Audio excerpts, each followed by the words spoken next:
vamos a hablar en un panel, yo creo, de lujo sobre la cuestión de cómo el ataque del régimen de Putin a Ucrania ha llevado a la Unión Europea a poner su mirada en nuestro margen oriental, en el margen oriental de la Unión Europea.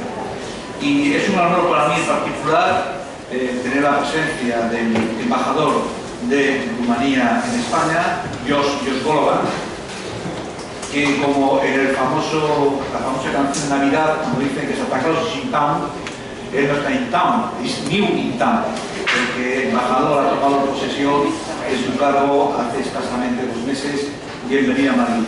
En este acto, primero, el embajador de las introductorias y a continuación nos sentaremos en la mesa para conducir el debate. Jos Golovan, al margen de ser embajador de Rumanía en España, entrando un poco en quién era el señor embajador, pero tengo una frase del propio embajador cuando dice, como justificación de su vocación diplomática, que la Unión Europea es nuestra patria común. Con estas palabras, la Unión Europea es nuestra patria común, creo que empezamos bien justamente lo que tenemos que hablar hoy. Tenemos que, como patria común, ser capaces de responder a la agresión rusa en Ucrania. Querido embajador, tiene la palabra.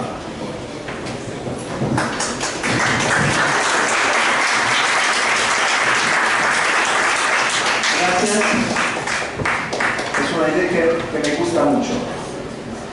Estimada audiencia, querido embajador, gracias por la oportunidad.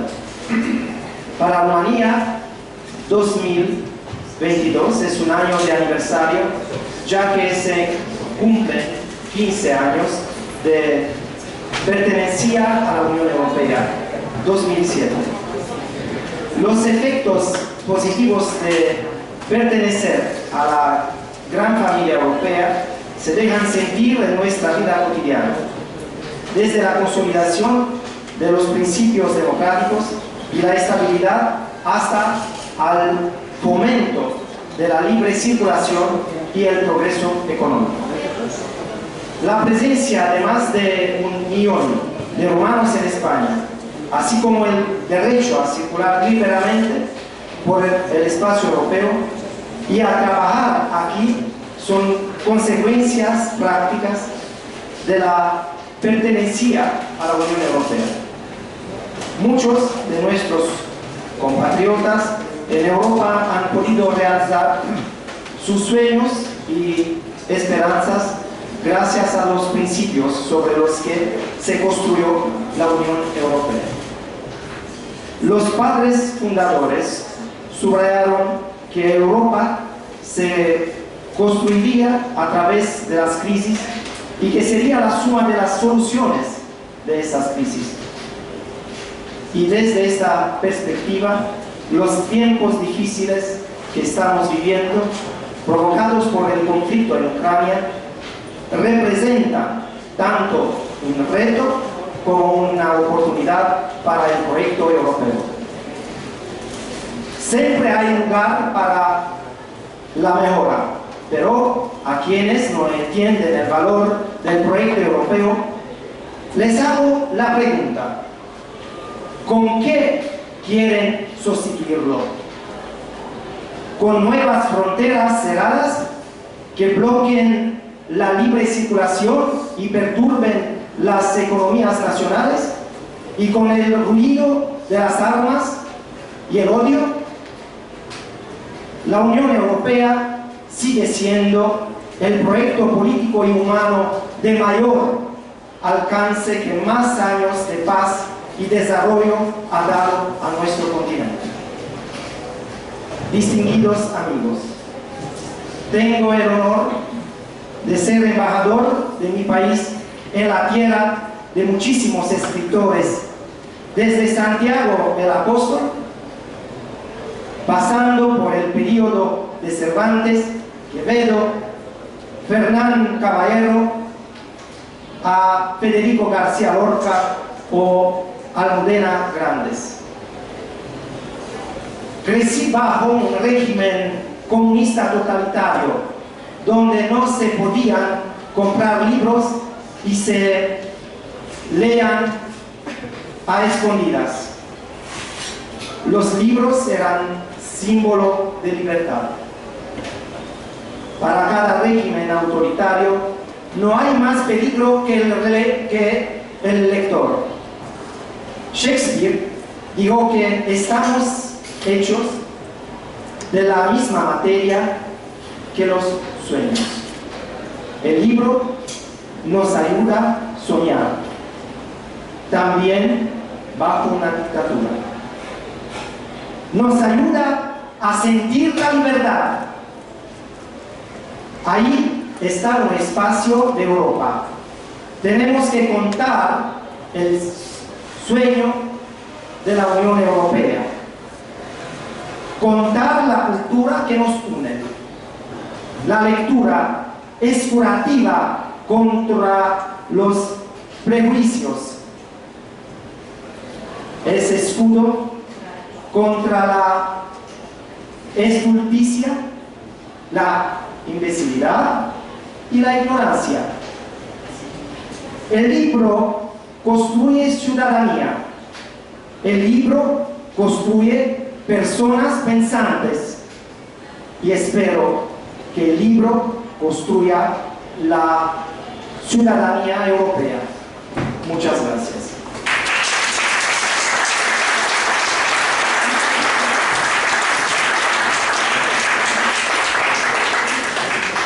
Ya les decía yo que era un lujo contar por el levantado humano, porque en realidad hay pocas preguntas que hacer con respecto a Europa, podemos criticar lo que queramos.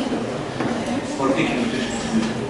Eso sería objeto, vamos a poner a la comisión de otra discusión literaria, pero me temo que hoy tenemos que centrarnos en el tema de Ucrania. Por eso voy a proceder, sin más, a pedir a los miembros del debate que vengan se sienten conmigo a la mesa. Ignacio Torreblanca, voy a decir por orden, I know ladies first, de orden y de orden. Ignacio Torreblanca, Marta Carnecha y el profesor Punk. Muy bien, por favor, siéntense. Yo me siento aquí en el medio, pues lo mismo no declares.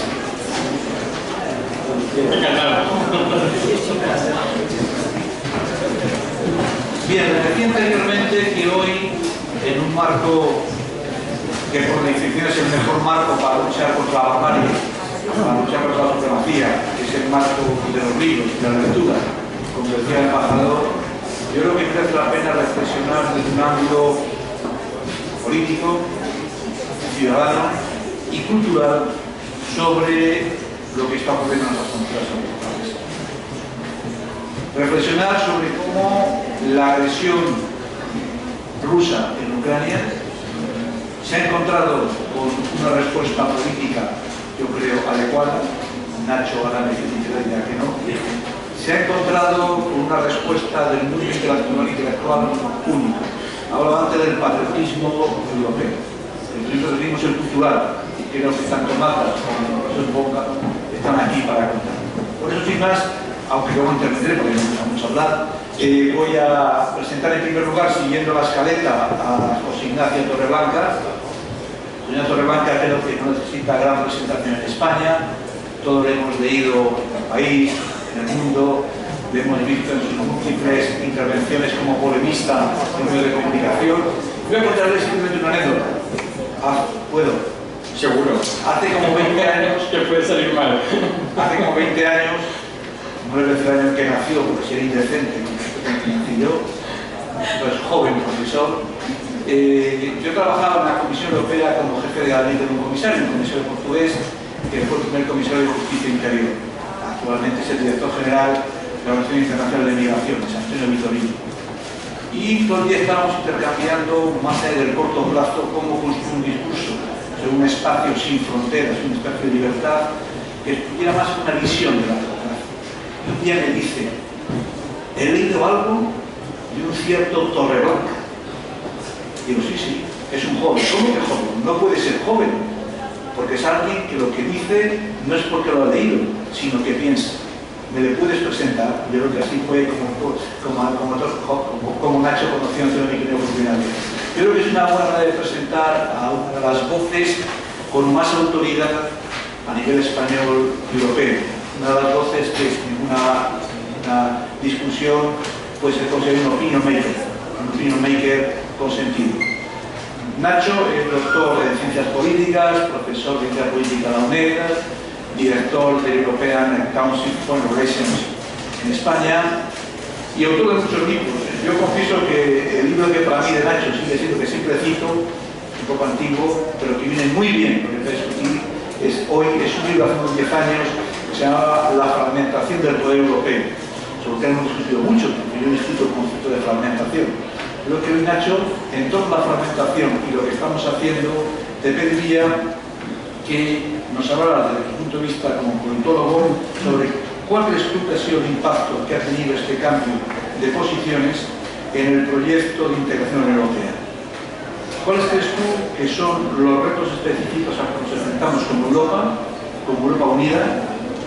Ninguno estamos lejos de la línea del frente, ninguno estamos lejos. ¿Qué hemos hecho y qué se puede hacer? Muchas gracias, Nacho. Muchísimas gracias por la presentación, siempre tan generoso, como buen amigo, si no creáis casi todo lo que digo. Pero estoy encantado de estar aquí, estoy en casa porque la Comisión Europea es mi casa. Algunos del lugar recuerdan cuando me acerqué por primera vez a la representación de la delegación de la Comisión Europea, cuando solo manejábamos papel, ¿verdad, Sabine? Y empecé a hacer mi tesis doctoral en los archivos de la representación, de la oficina de la Comisión, una tesis doctoral que se acabó llamando La reunificación de Europa, promesas y compromisos, y que precisamente trataba del proceso de aproximación de la entonces Comunidad Europea a 12, a 15 luego, a los nuevos miembros, a los PECOS, les llamábamos entonces, que es un grupo de música en español que no lo conozcan, los países de Europa Central y Oriental, porque me fascinaba lo que había ocurrido a partir del año 89. Vivimos los politólogos que estamos aquí en la sala la caída del muro de Berlín, estudiando ciencias políticas y relaciones internacionales en la Facultad de Políticas, por lo tanto nos fascinaba lo que estaba ocurriendo en aquellos países. Fuimos a Praga en el verano del 90 con toda esa eclosión de libertad tan maravillosa, con la gente en las calles disfrutando de su recién ganada libertad, y a partir de ahí pues me preocupé de intentar entender qué estaba haciendo o qué había hecho la Comunidad Europea, la Unión Europea, para formalizar esa promesa de adhesión que llegó finalmente, como sabéis, en 1993, en el Consejo de Copenhague, se dio la promesa de adhesión. Costó mucho esa promesa y hubo negociaciones y compromisos muy duros y muy difíciles, pero por fin se entendió que había que reunificar Europa. No solo había que reunificar Alemania, había que reunificar Europa. Porque como ahora tenemos los teléfonos móviles a mano, quienes tengan la curiosidad que tecleen en Google estas dos palabras que no les sonará que le cuadran mucho, pero pueden teclear Churchill y servilleta, ¿no? Y verán lo que sale cuando tecleen Churchill y servilleta. Verán la servilleta de papel donde Churchill y Stalin en octubre del 44, de tela, la servilleta, en una estilográfica, se reparten el futuro de Europa, ¿no? Deciden cómo será la Europa de la posguerra, y la guerra no había acabado y ya se vislumbraba en esa servilleta trágica que la mitad de Europa iba a quedar al otro lado, por los porcentajes detallados de influencia que cada uno iba a tener. Por supuesto, Stalin incumplió todos los porcentajes y puso 100% en todos los países que pudo, ¿no? Pero esa servilleta que es tan gráfica, ¿no?, de cómo se repartió Europa y cómo Europa quedó dividida. Y durante toda la Guerra Fría, por mucho que todas las declaraciones fundacionales y de todas las instituciones occidentales hablaron de la reunificación y de la liberación de los pueblos cautivos del este de Europa, la realidad es que no hicimos mucho por los pueblos cautivos de Europa. Cuando llegó Hungría en el 56, cuando llegó Checoslovaquia en el 68, cuando llegó la ley marcial en Polonia, realmente protestamos mucho, pero no pudimos enfrentarnos entonces a la Unión Soviética para apoyar a los pueblos que se levantaban contra el dominio soviético, ¿no? Y por lo tanto me parece muy importante que entendamos que el discurso contra el que quienes me conocen saben que he luchado muchísimo, este discurso vacío de la fatiga de la ampliación, de que la ampliación se ha hecho tarde, o sea, se hizo demasiado pronto, que se hizo mal, ¿no? Es un discurso terrible, ¿no? El pensar que después, ¿no?, de todos esos años de ocupación soviética, encima todavía teníamos que darnos ¿cuántos?, ¿no? Otros 50 años para completar esa reunificación de Europa, y enseguida que hacemos esa reunificación, las voces empiezan a surgir de que estamos cansados de la ampliación, no hemos digerido la ampliación, el fontanero polaco, ¿no? Tenemos miedo. En lugar de entender que esa reunificación es un acontecimiento histórico inevitable. Y por eso, y perdón por la larga introducción histórica, por eso me parece que la invasión rusa de Ucrania nos vuelve a colocar en nuestro sitio, mentalmente y también desde el punto de vista de la perspectiva histórica. Y decir, el desafío sigue siendo, desgraciadamente, el mismo, que es asegurar la libertad de los pueblos de Europa. Y por lo tanto, Putin, en todos los terribles errores que ha cometido, pero que de alguna manera con sus renglones torcidos estamos escribiendo, ¿no?, la historia de Europa de una manera bastante lineal. Y en eso te voy a defraudar, Paco, porque creo que Europa está teniendo una reacción ejemplar, espectacular, haciendo cosas que pensábamos que no iba a ser capaz de hacer. Para no ser una potencia militar, está en, esto me regañan cuando lo digo en algunos países, ¿no?, Europa está en guerra económica, está yendo a la guerra de la manera en la que Europa es y funciona, ¿no? Y por lo tanto está intentando hacer el máximo posible para que Putin no se salga con la suya, y para combatir todas esas narrativas deslegitimadoras de lo que estamos intentando hacer, que es tan importante y está puesto a veces también tanto en entredicho. Todas estas narrativas de que somos culpables, pareciera que somos culpables de que Rusia ha decidido reconstituir, o por lo menos Putin y su camarilla, el imperio zarista prácticamente de vuelta al siglo X. Pareciera que hemos hecho algo mal. Y es como si le dices al país invadido, pues como si le dices, ¿no?, a la mujer maltratada, ¿no?, que es culpable, ¿no? Pues parece que somos, Europa es la princesa siria, ¿no?, de nuevo raptada por Zeus, pero ahora culpable de haber provocado al oso ruso, ¿no? Le hemos provocado, ¿cómo? Queriendo ser libres. Esa ha sido nuestra provocación, ¿no?, queriendo ser libres. El Maidán en el 14 es la revuelta de un pueblo que dice, y todavía cuando vemos, hay un documental maravilloso que se llama Winter of Fire, el invierno de fuego, sobre Maidán, y vemos a todas aquellas personas que dicen: queremos los valores y la dignidad europea, es por lo que estamos luchando, solo y exclusivamente por eso. Y eso es lo que es un desafío tremendo para la Rusia de Putin, que la gente imite el deseo de libertad y practique ese deseo de libertad. Y por lo tanto yo creo que es verdad que seguimos teniendo muchos problemas dentro de la Unión Europea.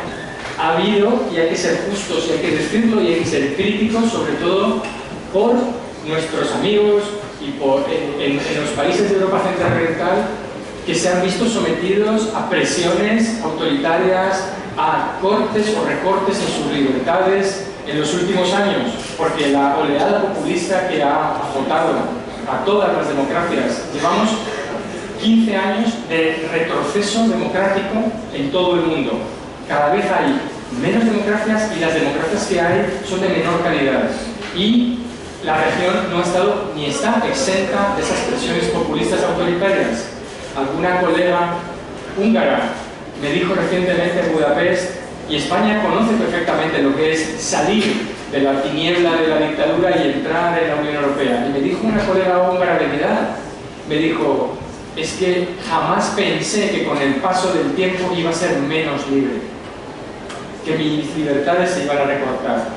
No estaba preparado para eso porque pensaba que íbamos a vivir siempre en un progreso lineal hacia el futuro, ¿no? Ucrania también ha descubierto que te pueden hacer retroceder por la fuerza y por lo tanto esas pulsiones autoritarias, nacionalistas en toda Europa son el enemigo, no es solo Putin el enemigo que tenemos que combatir, sino el ser capaz de tener una Europa digna, que es a lo que aspira la gente, ¿no? Esa dignidad por la que los ucranianos, que creo que son los mejores europeos hoy en día, ¿no?, están defendiendo esto, ¿no? Y termino simplemente con una cosa sobre el futuro. Me preocupa mucho estos discursos de tirar la toalla, sobre todo de decirles, como hicimos erróneamente sin entender nuestras equivocaciones en el 2014, de forzar a Ucrania a una negociación humillante para ellos, pero no solo por el aspecto psicológico, sino porque no garantice la paz. Solo una negociación que garantice una paz duradera puede ser impuesta. Y en ese sentido estamos muy lejos, porque igual que hemos tenido una cuestión alemana que nos ha costado muchísimo tiempo resolver de forma exitosa, ahora el futuro de Europa pasa por resolver la cuestión rusa. ¿Cómo convivimos con una Rusia autoritaria? ¿Qué orden de seguridad construimos para que no vuelva a ocurrir una invasión como esta a Rusia o a otros pueblos cautivos? Porque ahora los pueblos cautivos son los bielorrusos, ¿no? Y pueden ser los moldavos y pueden ser los georgianos. ¿Cómo hacemos para que Rusia no recree esa esfera de influencia que supone la privación de libertad a millones de personas que son europeos, ¿no? Y por lo tanto tenemos que ser muy firmes, y mientras Ucrania quiera resistir, creo que tenemos la obligación moral de seguir apoyándola, y con todas nuestras fuerzas y con todas nuestras capacidades. Y creo que por el momento lo estamos consiguiendo, y me congratulo por eso, porque la Unión Europea sea capaz de renacer también desde este punto de vista de actor geopolítico que entiende cuáles son sus necesidades y sus posibilidades, y creo que además como españoles podemos estar bien orgullosos de tener un alto representante que se explica con mucha claridad y se le entiende con muchísima más claridad cuando habla. Muchas gracias.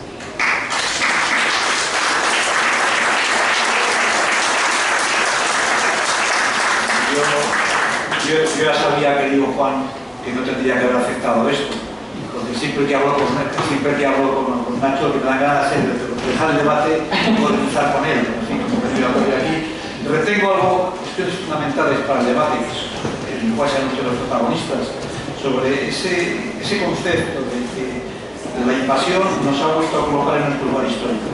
El lugar histórico de esa patria europea de la que hablaba el embajador es la libertad de los pueblos europeos. El único matiz, y ya recallo, es que para conseguir la libertad hay que tener en cuenta también la geoestrategia y la política detrás. No es una cuestión de abandonar un pueblo y humillarlo, es una cuestión de luchar contra el populismo y también luchar contra la posverdad y explicar cuáles son los datos geoestratégicos. Pero en fin, no voy a discutir eso.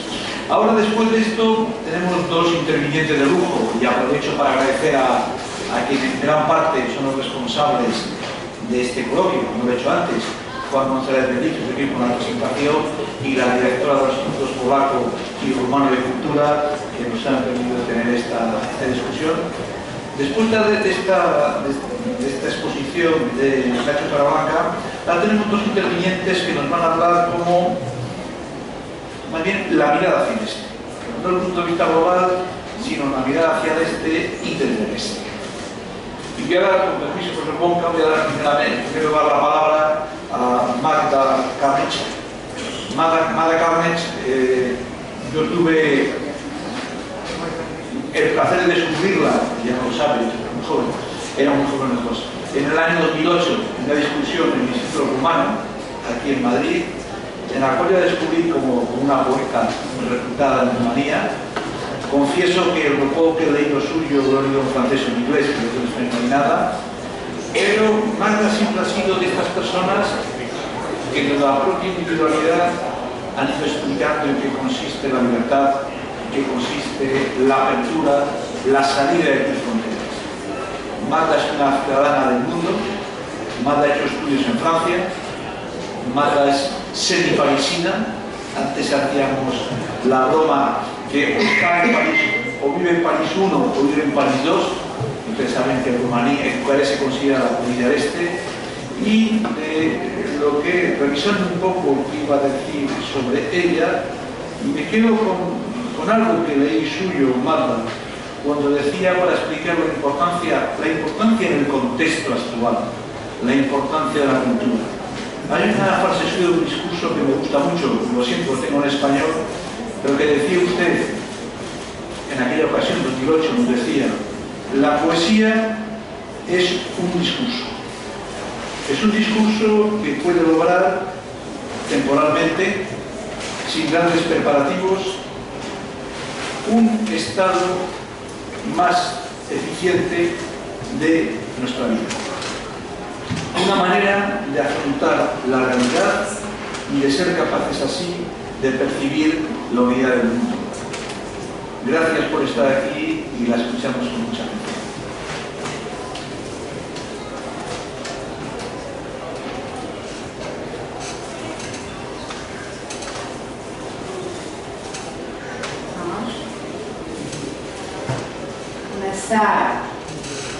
Voi vorbi în limba română, deși pot vorbi și în franceză și în engleză.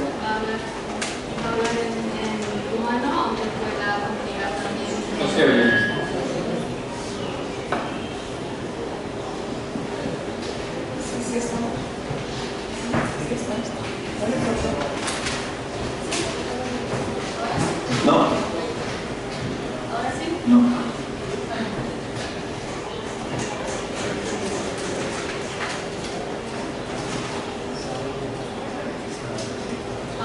No.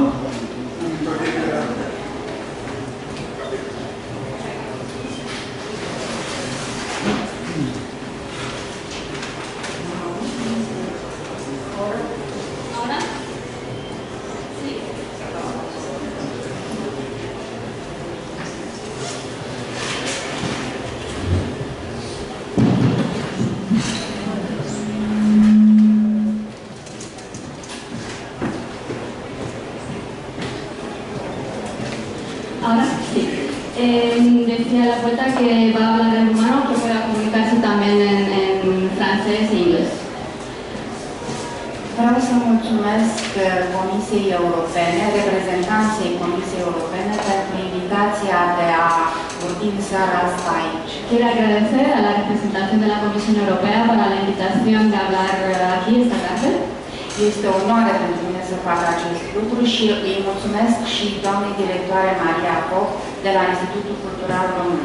Es un honor para la poeta poder hablar hoy aquí. Agradezco también a la directora del Instituto Cultural Romano, Maria Pop. Sunt de asemenea impresionată de prezentarea pe care mi-a făcut-o profesorul Fonseca. Confiesa mucha emoción y impresión sobre la presentación que le ha hecho el profesor Fonseca. Într-adevăr, eu sunt scriitoare și critic de artă și m-am ocupat de tema Europei de Est de multă vreme. Es escritora y crítico de arte y se ha ocupado, se ha desenvuelto en el tema de la Europa de Este desde hace mucho tiempo.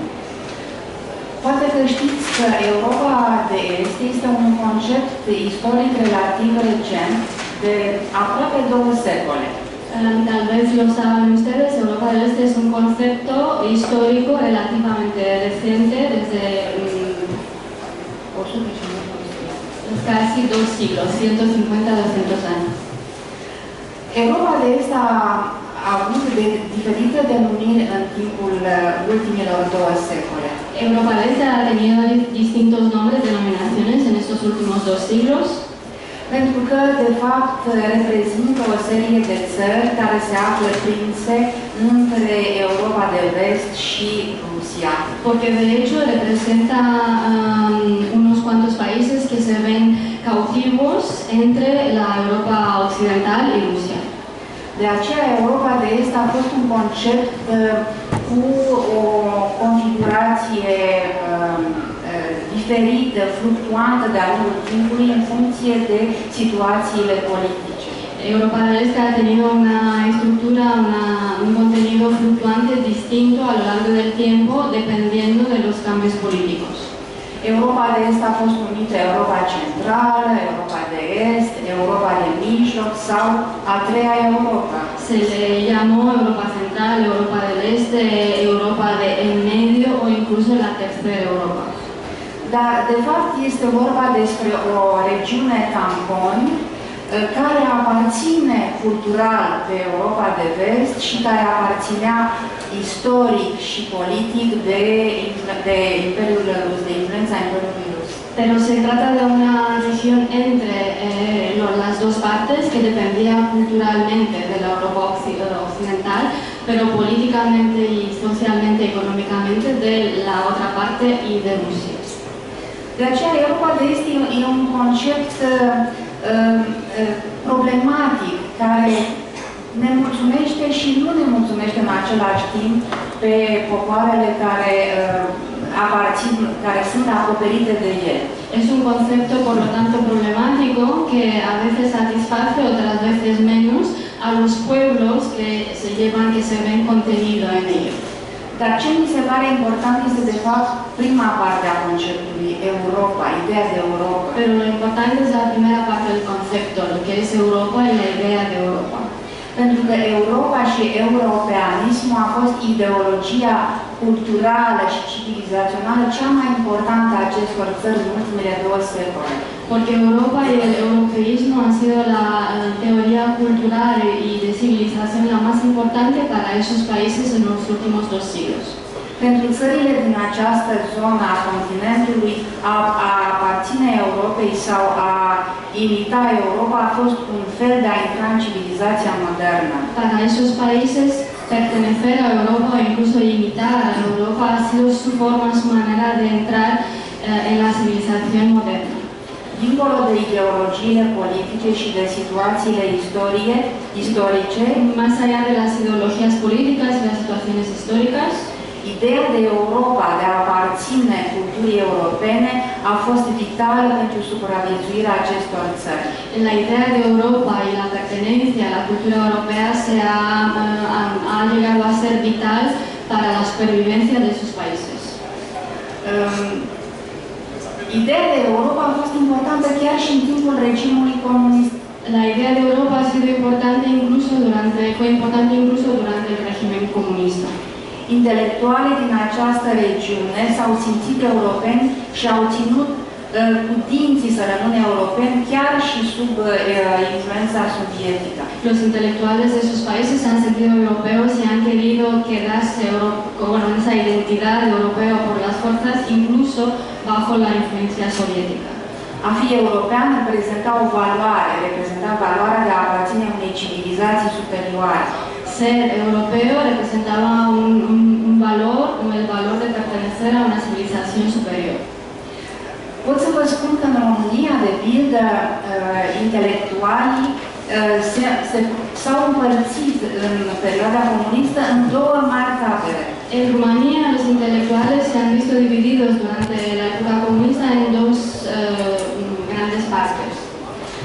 De o parte, intelectualii europeni, europenizanți, por un lado los intelectuales europeos, europeístas, și de cealaltă parte, cei care erau mai degrabă naționaliști, autohtonizanți. Y del otro lado, los que eran más bien nacionalistas, más cercanos a lo autóctono. Intelectualii români europenizați sunt cei care, de fapt, au rezistat ideologiei comuniste și au propus valori universale.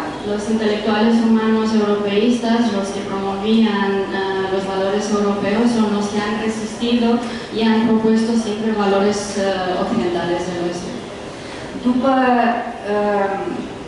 Revoluția din decembrie 1989, después de la Revolución de diciembre de 89, am putut părăsi România și am început să fac un doctorat la Paris.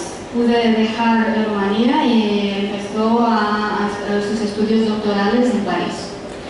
Atunci am descoperit, de fapt, cu adevărat Europa de Est. En ese momento empezó a descubrir verdaderamente la Europa del Este. Dar asta și datorită unui eseu celebru a scriitorului ceh Milan Kundera. Pero eso también gracias a un ensayo muy conocido del escritor checo Milan Kundera. Milan Kundera a publicat în 1983 celebrul eseu un Occident captiv, furat. Publicó en 1983 el ensayo Un Occidente cautivo robado. El a fost publicat în franceză și cunosc titlul în francez. Se publicó en francés y conoce el título en francés. En Occident kidnappé. L'Occident kidnappé en francés. Acest eseu a devenit celebru în toată lumea din cauza că a pus din nou pe tapet tema Europei de Est. Este ensayo se ha vuelto célebre en toda Europa porque ha vuelto a traer a la actualidad el tema de la Europa del Este. Kundera a amintit de faptul lumii occidentale că această regiune aparține cultural Occidentului, dar politic aparținea sferei sovietice. Él ha prácticamente recordado al occidente que esta región pertenecía de hecho culturalmente al oeste, al occidente, pero dependía políticamente del este, de la Unión Soviética. Aceasta era de fapt tragedia Europei Centrale, Europei de Est, în care intra și România, și Polonia, și celelalte țări. Esa era de hecho la tragedia de la Europa Central y de Este, a la cual pertenecía también Rumanía, Polonia y los demás países. După căderea regimurilor comuniste din aceste țări, a existat un val de entuziasm pentru ideea de Europa.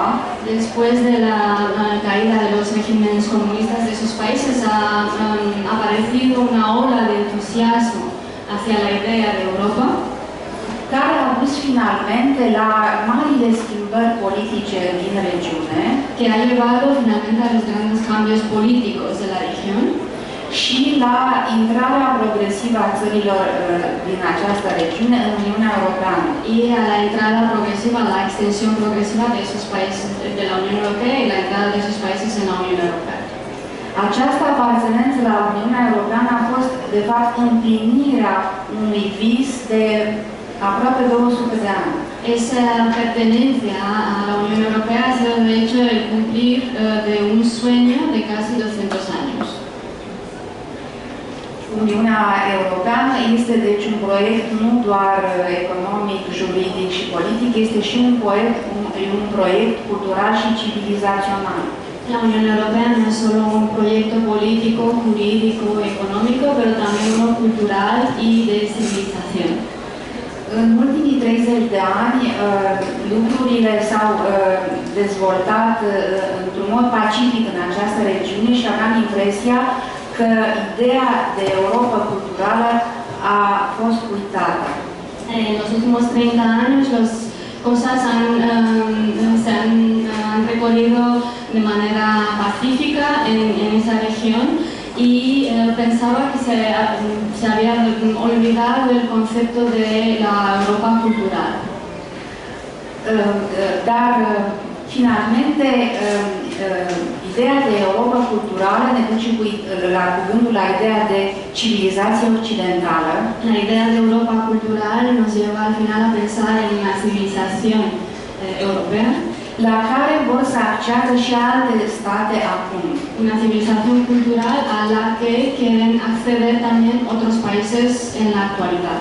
Aveam impresia, deci, că am uitat că Europa este un concept, un ideal civilizațional și războiul din Ucraina ne-a adus aminte acest lucru. Tenía la sensación que nos habíamos olvidado de que Europa era un concepto cultural de civilización y la guerra de Ucrania nos ha llevado a recordar esto. Iată că Ucraina vrea să aparțină acestei zone civilizaționale și, de fapt, războiul la care asistăm este un război între două civilizații. Ucrania quiere pertenecer a esta zona de civilización y la guerra a la que vemos es de hecho una guerra entre dos civilizaciones. Pe de o parte, civilizația occidentală cu democrația și drepturile omului și capitalism, Por un lado, la civilización occidental, con su democracia, el respeto a los derechos humanos y el capitalismo. Iar pe de altă parte, sfera rusească cu ideea de autoritarism, mentalitate colectivă și control statal. Y por otro lado, la esfera rusa con la idea de autoritarismo, la mentalidad colectiva y el control estatal del Estado. Felul în care Uniunea Europeană a reacționat la acest război este exemplar. La manera en la que la Unión Europea ha reaccionado frente a esa guerra es excepcional. Uniunea Europeană a arătat multă solidaritate și o unitate de acțiune față de Ucraina. Ha demostrado mucha solidaridad y una unidad en la acción hacia Ucrania. Uniunea Europeană a arătat că nu este doar o invenție juridică, economică, ci este deja o mare putere civilizațională. La Unión Europea ha enseñado que no es solo un concepto teórico, jurídico y económico, sino que es también, sobre todo, un gran poder de civilización. Și așa cum spunea și profesorul Fonseca, ne aducem din nou aminte că Europa înseamnă o valoare culturală care trebuie pusă în lumină. Y tal y como nos comentaba antes el profesor Fonseca, recordamos que la Unión Europea es un valor cultural que tiene que ser llevado a la luz, que tiene que ser visto. Și felul în care statele din Uniunea Europeană au reacționat în general, cu excepția Ungariei, mă face să fiu mândră că aparțin Uniunii Europene. Y la manera en la que los países de la Unión Europea, excepto Hungría, han reaccionado frente a esa situación, la hace sentirse orgullosa de pertenecer a la Unión Europea. Deocamdată atât și voi reveni. Por el momento eso es todo y va a participar en el debate.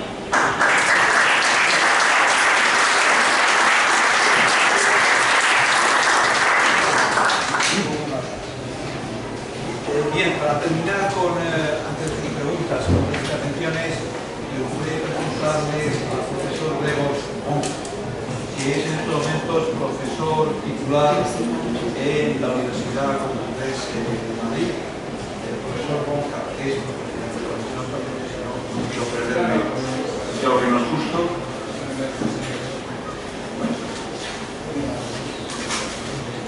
Es usted profesor titular de Lengua y Literatura Polacas en la Universidad Complutense de Madrid. El profesor Monca es un filólogo, un historiador, afincado en España, como ustedes verán, procedente español, que tiene su vida de investigación es francamente muy interesante. Yo lo que he buscado para presentarle hoy estoy aquí, yo creo, fundamentalmente un artículo muy importante, un ensayo que escribió usted en el año 2006, sobre la revisión del pasado y la política de la memoria en la Polonia postcomunista. Yo tengo que decirles que es un experto en la intervención de las fuerzas polacas en las guerras napoleónicas e incluso ha escrito usted sobre los polacos prisioneros de guerra en la isla de Cabrera, en las Islas Baleares. Hoy no vamos a hablar de eso, pero me gustaría que usted, de su experiencia polaca, este concepto del Polonia, el poscomunismo, creación de una identidad, que nos hable usted de cómo ve la relación frente a Ucrania. Muchas gracias. Pues muchísimas gracias, más atendido a usted. O sea, tengo que decir que el moderador, el profesor Francisco Fonseca, es el primer moderador que advirtió estos textos míos sobre la isla de Cabrera. Es un tema muy importante. Muchísimas gracias, de verdad. También agradezco a los organizadores del evento, al Instituto Polaco de Cultura, al Instituto Cultural Romano, a la Comisión Europea. Para mí es un honor participar en este debate. Voy a añadir algunas cosas a las reflexiones anteriores. La verdad que mis antecesores han dicho tantas cosas, las que comparto, que realmente voy a centrarme en algunos temas, ¿no? Quizás primero el tema que trató Marta Carnici. Pues efectivamente, este tema de Europa del Este se puede debatir. Bueno, geográficamente sí, hay este y hay oeste, es evidente. Pero realmente, en parte, es como... es una huella precisamente de esta división de Europa que empezó a finales de la Segunda Guerra Mundial por los tratados de Teherán, Yalta y Potsdam, pero sobre todo por la fuerza del ejército rojo que impuso su dominio en este territorio. Y entonces durante décadas nos hemos acostumbrado a pensar que hay una Europa del oeste y una del este. Y tal fue que incluso en los años 90 yo leí en algún periódico Bratislava, Europa del Este. Helsinki, Europa del Oeste. Entonces yo me preguntaba, ¿y no es verdad que Bratislava está a 60 o 70 kilómetros de Viena? Y Helsinki, por supuesto, es Europa Occidental. No es por eso. Que no se lo tomen mal los finlandeses. Pero es que simplemente es algo que si uno se acerca, enseguida se va a dar cuenta que no es real.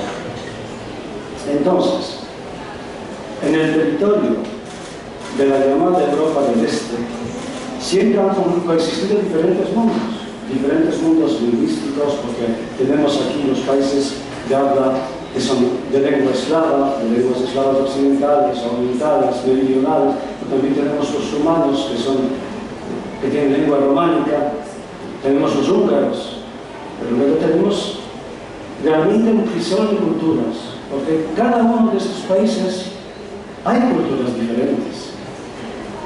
Tenemos el pasado judío, el pasado armenio en este territorio. Tenemos representantes de diferentes religiones, tenemos católicos, protestantes, ortodoxos, greco-católicos. Tenemos muchas cosas. En mi país, en Polonia, nos podemos mirar al norte de Polonia, a Gdańsk, y estamos en una ciudad hanseática. Estamos en el norte de Europa. Gdańsk comparte su pasado con ciudades del norte de Europa, de Suecia, de Holanda, de Dinamarca, del norte de Alemania, etc., de los países bálticos. Tenemos Cracovia, y si alguien visita Castillo Wawel en Cracovia, se dará cuenta que está en Polonia, pero como si estuviera en el norte de Italia. Ahí es así, porque bueno, ahí estaba la reina Bona Sforza de Bari, que trasladó tantas cosas de Italia al norte de los Alpes. Y ahí tenemos un patrimonio que es un patrimonio extraordinario renacentista.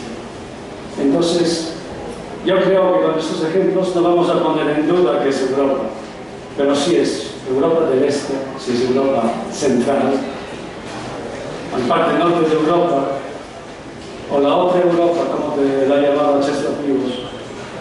Juan Pablo II, el Papa Juan Pablo II, en una de sus encíclicas, hablaba de los dos pulmones del continente europeo. Cuando escribía esta encíclica todavía estaba en la universidad, ¿no? Porque hablaba también de los santos Cirilo y Metodio, que es una de referencias para los ortodoxos. ¿Qué quiero decir con esto? Quiero decir que en este espacio, que es un espacio europeo, igual que el espacio europeo en la Europa occidental, existe variedad. Y está muy bien que los europeos están unidos en variedad. Y esta variedad cultural, variedad histórica, pues da riqueza a Europa. Y es algo que debemos que preservar. Bueno, ahora, yendo al tema geopolítico, histórico, pues efectivamente se podría hablar, se podría retrasar todavía antes. Bueno, no olvidé decir de un ejemplo más de principios del siglo XVIII, cuando se creaba precisamente un nuevo orden, que luego tuvo consecuencias en los siglos siguientes, que había una guerra que se llamaba la Gran Guerra del Norte. Y los periódicos, las revistas en España, cuando traían noticias de Polonia, era el apartado Noticias del Norte, no del Este. Eso es un ejemplo. Pero bueno, volviendo al tema geopolítico.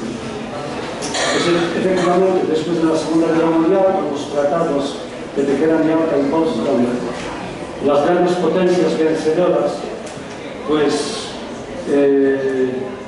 aceptar esta situación, aunque, como digo, en gran parte fue, o en parte más importante, fue la fuerza del ejército soviético, la que determinó que toda esta zona pues perteneció durante décadas a la zona del dominio soviético. Y luego, durante este periodo, 2 veces intervinieron también militarmente en Hungría y en Checoslovaquia. Bueno, los polacos no lo aceptaban, era una imposición. De hecho, tenía un gobierno de exilio en Londres, y cuando la cosa cambió, el último presidente polaco que estuvo en Londres, cuando ya fue elegido el presidente Wałęsa como nuevo presidente, pues llegó de Londres un excombatiente de la guerra y trasladó el poder presidencial al presidente Wałęsa. Así los polacos dijeron al mundo: bueno, podéis intentar, pero nosotros decidimos quién es nuestro presidente. Y entonces era el presidente. Así se preservó la continuidad constitucional, la continuidad simbólica de Polonia. Y bueno, pues hay años de lucha para cambiar esta situación. Bien, a finales de los años 70, la oposición en Polonia estaba ya bastante más fuerte. El Comité de Defensa de Obreros, la Confederación de Polonia Independiente, el papel de la Iglesia Católica, elegido el Papa Juan Pablo II. Finalmente tenemos las huelgas. En 1980 nace el Sindicato de Solidaridad. Un año más tarde, el golpe de Estado del general Jaruzelski, pero no consigue frenar la voluntad de este pueblo, y finalmente no domina la situación, y a finales de los años 80 tiene que sentarse a negociar. En el año 89 tenemos las conversaciones de mesa redonda, que es el inicio de la transición pacífica en Polonia. Bueno, pues Polonia empieza la Tercera República y con esfuerzo se dirige hacia la integración en la Unión Europea y en la OTAN. En la OTAN en 1999, en la Unión Europea en 2004. Polonia fue el primer país que reconoció la independencia de Ucrania en 1991. El segundo país fue Canadá, unas horas después. Un día después de la declaración de la independencia de Ucrania, Polonia reconoció la independencia. Es que no podía ser de otra manera. Somos vecinos, entendemos que tenemos un lugar común, tenemos que apoyarnos mutuamente, y así fue. Y ahora también, ahora en esta situación tan difícil. Bueno, ustedes saben de la prensa, hay información sobre este tema. Pues en Polonia en este momento hay más de 2 millones de refugiados y están acogidos mayormente en sus casas. El gobierno polaco también facilitó mucho, porque hay documentación electrónica que enseguida consiguieron todos los refugiados que pueden trabajar. De hecho, ya creo que hay 200.000 personas trabajando, aunque también hay que decir que normalmente son mujeres y niños, porque los varones están en la zona. Polonia también presta ayuda militar, es el segundo país que más ayuda militar ha prestado después de los Estados Unidos a Ucrania, con más de 200 tanques, no sé, 18 buses, podría dar más estadísticas. Y Polonia también apoya finalmente el acceso de Ucrania a la Unión Europea, y si también lo va a querer a la OTAN. Pero lo más importante es que los ucranianos deben tener horizonte de acceder a la Unión Europea. Es lógico que no puede ser enseguida un país miembro de la Unión Europea, porque es tan más complicado, pero por lo menos puede ser un país candidato. que los ucranianos se lo merecen, porque están combatiendo por su país, pero también por valores europeos. Es la cuestión de valores que tantas veces se resalta en Europa, pero también es un combate por orden internacional, porque si nosotros aceptamos que un país puede invadir al otro, ocupar las fronteras, crear ahí unas repúblicas o directamente decir que va a incorporar a su territorio, pues entonces eso no es solamente malo para los ucranianos, es malo para Europa y es malo para el orden mundial. Entonces de ahí es la firmeza de las posiciones polacas, que no son solo las posiciones polacas, son posiciones también de otros países precisamente de esta zona que tienen experiencia en este tema. Por eso hay algunas iniciativas antes que podríamos mencionar, que hay iniciativas dentro de la Unión Europea como tres mares, o hay una iniciativa que es los 9 países de Bucarest. Precisamente aquí destacaría la colaboración entre Polonia y Rumanía en muchas cuestiones de carácter político y militar, la buena sintonía de los presidentes Duda y presidente Andrzej Duda, presidente polaco, y presidente de Rumanía, Krasianis. Bueno, yo me alegro que la Unión Europea, que los países de la Unión Europea están unidos en esta situación. Es una situación difícil, porque es una situación difícil desde el punto de vista político, militar, económico. Todo esto se podría hablar. Pero es verdad que en este momento vemos esta unión. Pero creo que tanto los polacos como los otros países de la zona van a insistir en que hay que tener firmeza en esta cuestión. No es una cuestión solamente de declaraciones, sino que requiere sacrificios. Pero no hay otra vía. No sé, podría continuar, pero creo que he pasado del tiempo. Entonces, quizás para que haya lugar al debate, pues les agradezco la atención y pido disculpas si ha sido así rápido y con muchas cuestiones a la vez. Pero han tenido otra solución, tenía que tocar los temas planteados anteriormente.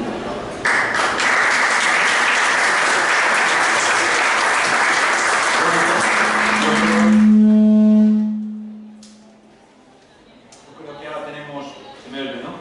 Tenemos, no sé cuánto tiempo, ¿cuánto tenemos para discutir ahora? No, tenemos tiempo suficiente.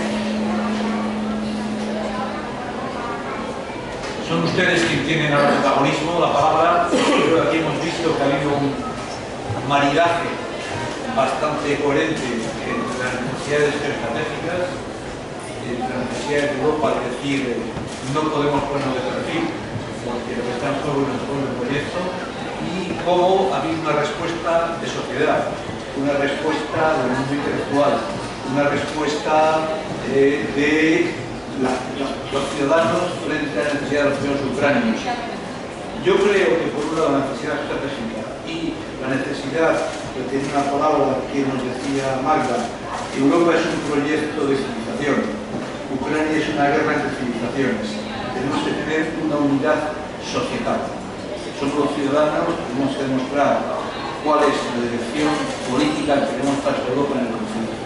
Yo no quiero intervenir en el debate, creo que la palabra tienen ustedes.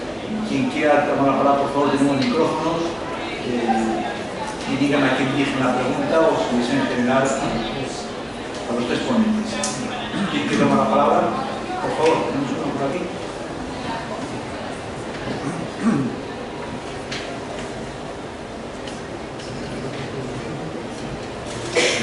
Buenas tardes. Primero felicito a la delegación de la Comisión Europea, al Instituto Cultural Humanos y al Instituto Polaco por esta charla tan interesante. Solo quiero hacer una pregunta y lanzar una cuestión. Como ven ustedes, soy suficientemente antiguo, no funciona. Repito entonces lo que he dicho, ¿no? ¿Lo han oído o no lo han oído? Bueno, pues si no lo repito, no importa, no pasa Nos nada. hemos quedado en la suficientemente antiguo.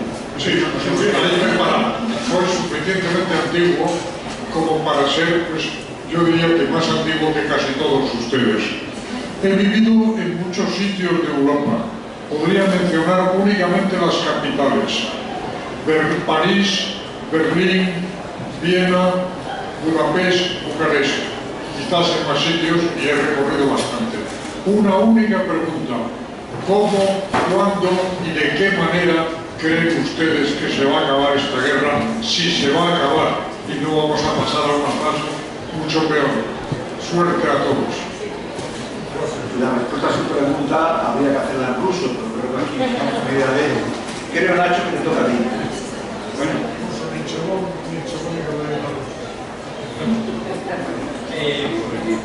Yo creo que desgraciadamente no tenemos todavía un horizonte claro y que por lo tanto nos preocupa tanto el cuándo va a acabar, pero sobre todo el cómo debería acabar, porque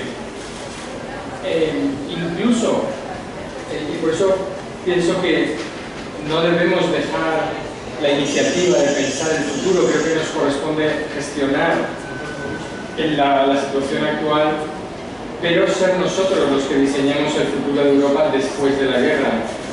Y creo que ese futuro solo puede pasar por construir un orden de seguridad renovado, en el que, desde mi punto de vista, el precio que tiene que pagar Rusia es el de aceptar la integración de Ucrania tanto por supuesto en la Unión Europea como en la OTAN, directa o indirectamente, le da igual la fórmula. Es decir, que Rusia tiene que aceptar que en el futuro habrá una garantía de seguridad válida para Ucrania, porque la seguridad de Rusia no está amenazada. Rusia tiene 6.000 cabezas nucleares y por lo tanto su capacidad de disuadir a la OTAN es ilimitada, ¿no? Y sin embargo, lo que no tenemos ahora encima de la mesa es cómo disuaden los países pequeños en este caso a Rusia, y eso solo se puede garantizar con garantías por otra parte, ¿no? Porque si no, nos encontraremos con la paradoja de que si el abuso que Rusia hace de su seguridad por ser precisamente una potencia nuclear lo convierte en alguien sumamente peligroso. Y recordemos que Ucrania cedió sus armas nucleares a cambio de una garantía de su seguridad. Rusia se ha comprometido a garantizar la integridad territorial de Ucrania en el año 91, en el año cuando se firma la disolución, ¿no?, de la Unión Soviética. Luego será otra vez en 1994 en el Acuerdo de Budapest, donde se convierte en potencia garante de la integridad territorial. Otra vez en el año 97, cuando es el Tratado de Amistad y Cooperación entre Ucrania y Rusia. Y por supuesto en todas las declaraciones posteriores del Consejo Rusia-OTAN, etc., ¿no? Por lo tanto, no podemos volver a confiar, ¿no?, en la palabra o en las promesas. Y sería muy difícil de aceptar una solución por la cual, desde luego, la neutralización. A mí me gusta mucho ahora utilizar el término finalización de Ucrania. Ahora es el momento bueno para la finalización de Ucrania.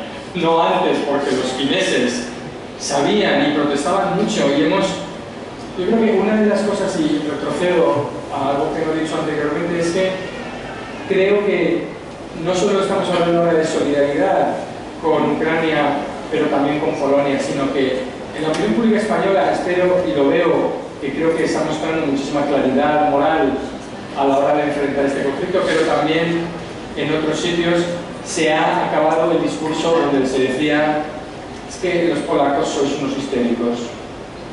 Es que yo he escuchado aquí a gente decir: es que estáis demasiado cerca, no sois objetivos. Perdona, quien está demasiado cerca es más objetivo porque conoce la situación, y durante muchos años hemos denigrado las posiciones de quienes conocían, precisamente porque pensamos que no eran objetivos. Pero esto es como si a mí un polaco, que dice que tú no eres objetivo con Marruecos porque estás demasiado cerca y que la relación de la Unión Europea con Marruecos la va a diseñar los países bálticos, porque son objetivos.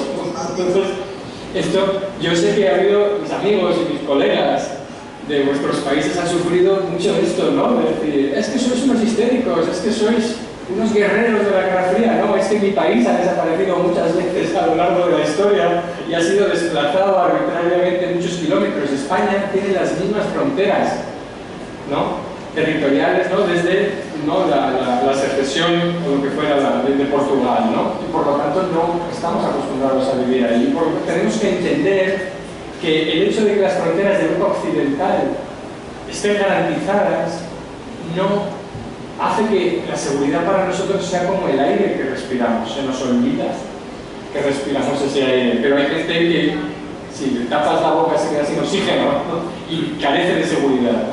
No sé si podría... Sí, perdón. Bueno, pues aquí en este tema, pues también tendría que decir que hay que agradecer a España el esfuerzo por la seguridad europea también en sitios que geográficamente están lejanos, porque nos consta que hay ejército español en los países bálticos, que España participa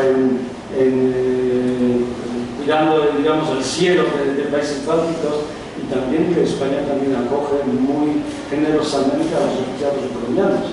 Eso, todo esto sabemos y hay que decirlo y agradecer, ¿no? Seguramente los ucranianos también lo agradecen. Y en cuanto al tema de seguridad, pues qué mejor ejemplo que precisamente Finlandia, que Finlandia no quería entrar en la OTAN. Después era durante 2 siglos neutral y ahora quieren entrar en la OTAN porque no hay otra manera, porque realmente este expansionismo es una amenaza. Y Polonia, precisamente ya en Georgia, en 2008 hemos tenido una situación muy fuerte. Estuvo el presidente Lech Kaczynski con presidentes de Ucrania y los países bálticos. Y parece que bueno, que podría seguir el mundo de la manera igual. Luego teníamos inicios de la guerra de Donbass y anexión de Crimea. Y parecía, bueno, es un problema, pero vamos a seguir igual. Llega un momento cuando es tan fuerte que ya no se puede. Entonces, es verdad, y agradezco este comentario, que muchas veces cuando, no solamente desde Polonia, pero desde otros países de la zona, pues se alarmaba que esto es peligroso, no siempre se veía. Quizás no hemos estado lo suficientemente activos o no lo hemos hecho bien, pero es verdad que no solía estar. Que se pensaba que se podía llegar a un tipo de modus vivendi y proseguir con una política de antes. Pero yo creo que en este momento ya estamos en una situación que no es posible y agradezco todas estas reflexiones. Otra cosa que hay que insistir, que esto no se puede decidir sin los propios ucranianos, que ellos han sufrido, han combatido, están combatiendo, están pagando el precio.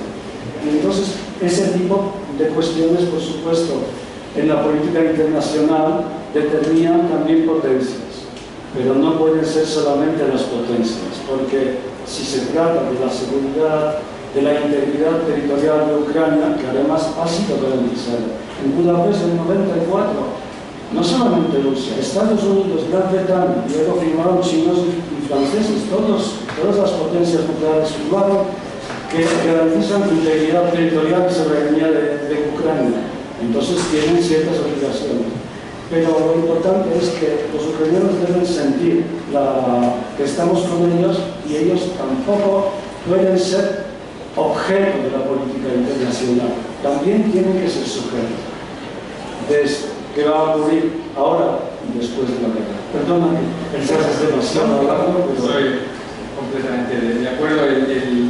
Solo que no lo haya leído, creo que el ensayo que publica Putin en julio del año pasado, con una visión histórica absolutamente deformada, creo que contiene todas las claves del problema al que nos enfrentamos, porque el problema no es 1989 para Putin, el problema es 989. ¿No? Entonces, cuando tienes una visión milenaria del agravio todas las naciones que sitúan su nacimiento en otro sitio distinto que no está dentro de sus fronteras, se nos pasó ya con la Serbia de Milosevic, acaban mal, ¿no? Acaban viendo la guerra, perdón, por el electrismo. Foarte pe scurt. Vreau să spun că și România a reacționat imediat la războiul din Ucraina. Rumanía también ha reaccionado de manera inmediata frente a la guerra de Ucrania, la invasión. Și a deschis spațiul pentru forțele NATO.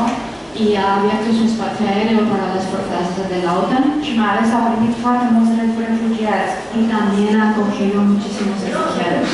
Poporul român a arătat o solidaritate imediată cu poporul ucrainean. El pueblo romano ha demostrado una solidaridad inmediata acerca del pueblo ucraniano. Eu cred că războiul din Ucraina va fi pierdut finalmente de către Rusia. Cree que la guerra de Ucrania va a ser al final una derrota para Rusia. Chiar dacă nu putem ști de pe acum forma în care se va încheia. Aunque no podamos saber desde ahora la forma, la manera en la que esa guerra se va a concluir, va a acabar. Datorită acestui război se va forma, cred, un pol al Europei de Est puternic în Uniunea Europeană. Debido a esta guerra se va a formar un polo de la Europa del Est, en Europa del Este de la Unión Europea. Post format din Polonia, țările Baltice, Ucraina, Cehia, Slovacia și România. Ese polo formado por Polonia, los países bálticos, Chechia, Eslovaquia y Rumanía. Și mai cred că acest război va schimba fața lumii. Cree también que esta guerra va a cambiar la faz de la tierra. Și vom intra într-o nouă fază de civilizație. Y entraremos en una nueva fase de civilización. Yo no sé si hay tiempo para una última pregunta o si les parece a ustedes que lo dejamos aquí. ¿Hay una pregunta más? Bueno, dos preguntas, por favor, cortas y pasamos a cerrar el debate. Gracias. No sé si es una pregunta o un comentario. A mí me produce mucha preocupación, mucha inquietud y hasta desesperanza oír hablar de un conflicto de civilizaciones, porque creo que eso, en cierto sentido, es hacerle el juego a Putin, porque yo quiero pensar que es un conflicto entre una autocracia y unas sociedades democráticas, no tanto un conflicto de civilizaciones, ¿no? Cuando recientemente leíamos en la prensa española un manifiesto delirante de un dramaturgo, creo que es ruso, que se llama Konstantin Bogomolov, no sé si lo conocen, se llama El rapto de Europa 2.0. Es un manifiesto delirante porque lo que se dice es que la Rusia de Putin está poniendo en su sitio a la civilización, a la auténtica civilización europea, ¿no? Entonces, bueno, yo creo que hablar en términos de conflicto de civilización más que en conflicto de derivas políticas es quizás hacerle el juego a Putin, ¿no? Esa es la primera observación. Y luego, relacionado con esto, abríamos este pabellón hace días, hace justo ahora una semana, con un acto muy simbólico sobre el legado pacifista de Tolstoy, que fue todo un éxito, un acto sobre la evidencia del pacifismo de Tolstoy o la aportación de Tolstoy a la cultura europea, ¿no? Y fue un acto muy emotivo, simbólicamente muy arriesgado, pero para reivindicar que la sociedad civil rusa, esa gente que está encarcelada, la anciana que fue zarandeada por la policía de Putin, ¿no? Yelena Osipova, también forman parte de la civilización europea. Entonces yo no hablaría en términos de civilización, sino de sistemas políticos, ¿no? Bueno, como buen traductor, Luis González nos ha explicado cómo hay que usar las preposiciones y poner entre en lugar de de. Pero bueno, yo creo que estamos todos de acuerdo en que no podemos hacer el juego a una lucha entre poderes desnudos, sino realmente, como se ha dicho aquí, garantizar, y eso viene, yo creo, si me permiten el resto de la mesa, viene desde la cultura, desde la unidad de la sociedad. Y hay dos cosas que me han impresionado aquí en la guerra de Ucrania, la guerra en Ucrania. Y las dos proceden más de abajo arriba que de arriba abajo. La primera, y para mí es la gran derrota de Putin, Putin ha conseguido exportar algo que los ignorantes, como diría Grego, como diría Nacho, los ignorantes que decimos que esto no es objetivo, no nos hemos imaginado, es el orgullo patriótico ucraniano. Cuando la gente está dispuesta con 50 años a coger un fusil y irse a la frontera, eso no hay que valorarlo. Y el segundo ha sido el que todo el mundo hemos sentido como ciudadanos, la agresión como cosa personal, las caravanas de solidaridad, puede haber derivas peligrosas en materia de los seres humanos, como traen ahí ahora, pero ese sentimiento de decir, cargo coche desde un pueblo de Burgos para ir a hacer refugiados, eso nos da una gran fuerza en este conflicto entre modelos políticos de desempeñar el poder, no los civilizatorios, que no deberíamos dejar perder. No sé si con eso he resumido un poco. La última pregunta, por favor. Yo tendría una pregunta a don José Ignacio. Llamó mi atención cuando usted dijo que Europa no tiene ninguna culpa de la agresión rusa a Ucrania. ¿Y qué me dice usted del proyecto Nord Stream 2, ¿no? de este gasoducto que está construido a espaldas de Europa, de Ucrania, de Polonia y también me parece que en 2008 Alemania vetó ingreso de Ucrania a OTAN y si Ucrania hubiera estado ahora en OTAN, creo que esto tal vez no hubiera ocurrido. Entonces, alguna culpa yo creo que tenemos, ¿no? de esta situación. Bueno, he escrito sobre esto el profesor Fonseca, que es catedrático de Derecho, seguro que coincide conmigo, y ese era el enfoque, que la negligencia con resultado de muerte es negligencia criminal. Es decir, es verdad que ha habido una negligencia europea, en Alemania muy en particular, con respecto a hacia Rusia. Pero creo que, siendo honestos, entiendo. Hay errores que puedo disculpar y hay errores que puedo entender. Y creo que somos todos muy capaces de entender que Alemania se tenía que equivocar de esa manera, o que solo se podía equivocar de esa manera. Porque precisamente la manera en la que Alemania ha resuelto su conflicto, ¿no?, consigo mismo y con su pasado, le llevaba como única vía a pensar precisamente como lo hizo, ¿no?, que la dependencia mutua era virtuosa y que la interdependencia garantizaba la paz. Sabemos retrospectivamente que eso no ha sido así, porque no estábamos, y eso nos pasa cuando hablamos muchas veces de Europa como un ente que ha dejado atrás conceptos caducos de poder, de geopolítica, pero el mundo no es posmoderno, el mundo no es vegetariano, el mundo no es herbívoro, ¿no?, exclusivamente, pero a nosotros, porque hemos hecho ese gran esfuerzo y el proceso de integración europea, realmente no solo en Alemania, sino en toda Europa, supone el extirpar de dentro todo lo que podamos, todas esas tendencias nacionalistas, el sustituir nuestros estados-nación por estados miembros de la Unión Europea, el crear una organización supranacional. Es decir, nosotros somos responsables, que creo que no es lo mismo que culpables, de muchos de estos errores, pero puedo entender el porqué, ¿no? Lo que no entendería es no corregir los errores cuando has averiguado ya el porqué se ha producido. Y es verdad que retrospectivamente, y tenemos esta conversación cuando dices, no era un cisne negro. Los cisnes negros no existían y por lo tanto cuando aparece un cisne negro es una sorpresa, no se podía saber. Pero Rusia, como decían nuestros amigos, era un rinoceronte gris. Sabemos que existen, sabemos que pesan 2000 kilos y sabemos que atacan a la gente, ¿no?, porque lo vienen haciendo, ¿no?, desde precisamente el 14. Pero pienso que en ese sentido Alemania está en un estado de shock en muchos sentidos, porque se ha caído toda una manera de entender el mundo, no solo de entender Rusia, ¿no?, sino de entender muchas cosas de a sí mismos.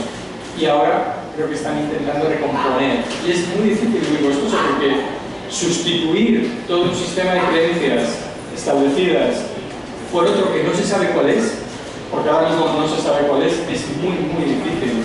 Pero creo que Alemania, 72 horas después, entendió que el viejo mundo se había caído y que nada iba a ser igual otra vez. Y a partir de ahí tenemos la obligación de hacer el análisis forense de los errores, porque cuando tú te equivocas y muere alguien, eres responsable y debes asumir tu responsabilidad.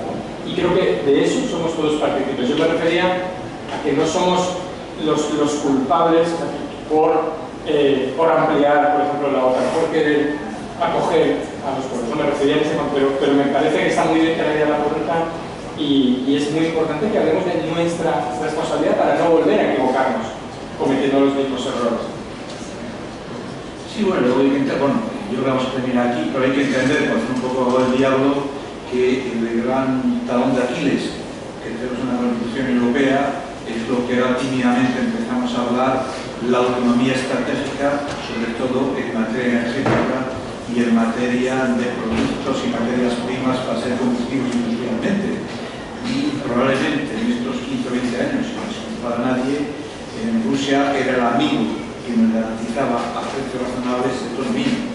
Y ahora deshacer esto no es una cuestión de un día.